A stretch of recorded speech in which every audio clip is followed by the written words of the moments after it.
Class 10, Chapter 5, Arithmetic Progressions, Exercise 5.1, Question number 2. Write first four terms of the AP when the first term A and the common difference D are given as follows. A is 10 and D is 10. A is minus 2 and D is 0. A is 4 and D is minus 3. A is minus 1 and D is half. A is minus 1.25 and D is minus 0.25. इस question में हमें कुछ arithmetic progressions के first term and common differences given हैं। अब first term and common difference के help से हमें इस क्वेश्चन में अरिथमेटिक प्रोग्रेशन के फर्स्ट फोर टर्म्स फाइंड करने हैं। तो हम ये देख लेते हैं कि हम इन टर्म्स को कैसे फाइंड कर सकते हैं। इन टर्म्स को फाइंड करने के लिए हमें डेफिनेशन का ही यूज करना पड़ेगा। अरिथमेटिक प्रोग्रेशन ऐसा एक सीक्वेंस ऑफ नंबर्स होता है जिनमें किसी भी दो कंसेक्यूटिव टर्म्स का जो डिफरेंस होता है वो हमेशा सेम होता है। तो अगर हम first term of a sequence ले लें A1 एंड उसमें D जोड़ दें तो हमें second term of the sequence मिल जाएगा विच इज A2। A2 हो गया A1 प्लस D। यहां पे हमने A1 को first term of the sequence माना है एंड D को कॉमन डिफरेंस माना है। कॉमन डिफरेंस मतलब कि पूरे सीक्वेंस में जो कंसेक्यूटिव टर्म्स होंगे उसका डिफरेंस D ही होगा। तो अगर हम A2 में भी D ऐड कर दें तो हमें इस इक्वेशन का थर्ड टर्म मिल जाएगा विच इज A3। तो A3 को हम लिख सकते हैं A2 प्लस D। अब हम ये देखते हैं कि अगर हम A1 में दो बार D ऐड करते हैं तो भी हमें A3 मिल जाता। यानी कि फर्स्ट टर्म में अगर हम कॉमन डिफरेंस को दो बार ऐड करें तो हमें थर्ड टर्म मिल जाएगा। सिमिलरली अगर हम A3 में D ऐड कर दें तो हमें इस सीक्वेंस का फोर्थ टर्म मिलेगा विच इज A4। तो A4 को हम A3 प्लस D लिख सकते हैं या फिर हम A2 में भी अगर दो बार D ऐड करें तो हमें A4 मिल जाएगा, या फिर अगर A1 में हम तीन बार D ऐड कर दें तो हमें A4 मिल जाएगा। तो इसी तरह से हम एक अरिथमेटिक प्रोग्रेशन का फर्स्ट फोर टर्म्स फाइंड कर लेंगे using the first term and the common difference. तो फर्स्ट पार्ट में ये गिवन है कि A 10 है एंड D 10 है, यानी कि इस सीक्वेंस का जो फर्स्ट टर्म है दैट इज 10 और D is equal to 10 means जो कॉमन डिफरेंस होगा वो 10 होगा। कॉमन डिफरेंस यानी इस सीक्वेंस के हर कंसेक्यूटिव टर्म का डिफरेंस। तो फर्स्ट टर्म में अगर हम 10 ऐड कर दें तो हमें इस सीक्वेंस का सेकेंड टर्म मिलेगा विच इज 20।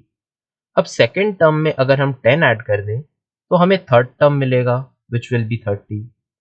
अब 30 जो कि थर्ड टर्म है उसमें अगर हम और 10 ऐड कर दें तो हमें फोर्थ टर्म मिल जाएगा विच इज 40। तो इस अरिथमेटिक प्रोग्रेशन के फर्स्ट फोर टर्म्स ऐसे होंगे। फर्स्ट टर्म 10 होगा, सेकेंड टर्म 20 होगा, third term 30 and fourth term 40। अब हम नेक्स्ट पार्ट देख लेते हैं जिसमें यह दिया हुआ है कि A is -2 and D is 0।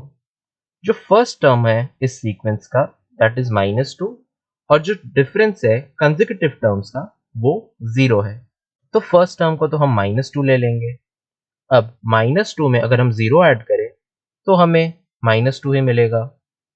-2 हमारा सेकेंड टर्म बन गया।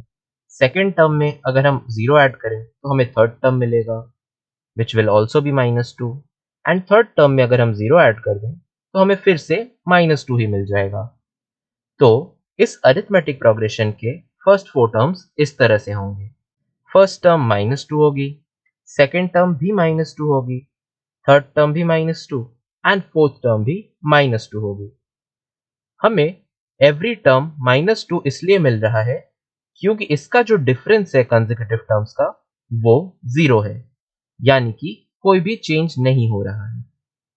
अब हम थर्ड पार्ट देखते हैं जिसमें यह दिया हुआ है कि A की वैल्यू 4 है एंड D की वैल्यू -3 है, यानी कि फर्स्ट टर्म जो है वो 4 है, तो 4 में अगर हम -3 जोड़ें तो हमें मिलेगा 1, बिकॉज 4 - 3 इज इक्वल टू 1।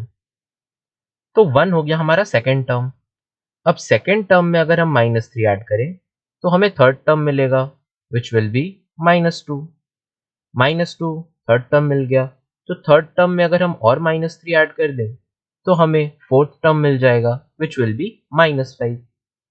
तो इस अरिथमेटिक प्रोग्रेशन के जो फर्स्ट 4 टर्म्स होंगे वो होंगे 4, 1, -2 एंड -5।